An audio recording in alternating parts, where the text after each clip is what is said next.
நம்பிக்கை என் தேவன், என் பெரிய நம்பிக்கை அவர் ஆபிரகாமின் தேவன், ஈசாக்கின் தேவன், யாக்கோபின் தேவன். அவர் தான் என்னுடைய நம்பிக்கை. Great confidence. நான் என்ன சொல்லுவேன் அப்படின்னா, அந்த வார்த்தையை கவனிங்க. I will say of the lord, நான் கர்த்தரை நோக்கி என்ன சொல்வேன்? நீர் என் அடைக்கலம், நீர் என் அடைக்கலம், என் கோட்டை, என் தேவன், நான் நம்பி இருக்கிறவர் என்று சொல்லுவேன். சொல்லுங்களேன், சொல்லுவேன். சத்தமா சொல்லுங்களேன், சொல்லுவேன். அது இங்கிலீஷ்ல போட்டிருக்கு. I will say of the lord, கர்த்தரை நோக்கி சொல்லுவேன், இயேசுவை நோக்கி சொல்லுவேன்.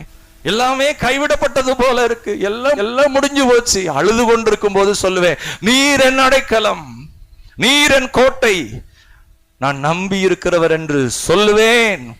சங்கீதம் 46:1 சங்கீதக்காரர் சொல்றார், தேவன் நமக்கு அடைக்கலமும் பலனும், சொல்லுங்களேன், பலனும், ஆபத்து காலத்தில் அனுகூலமான துணையும்.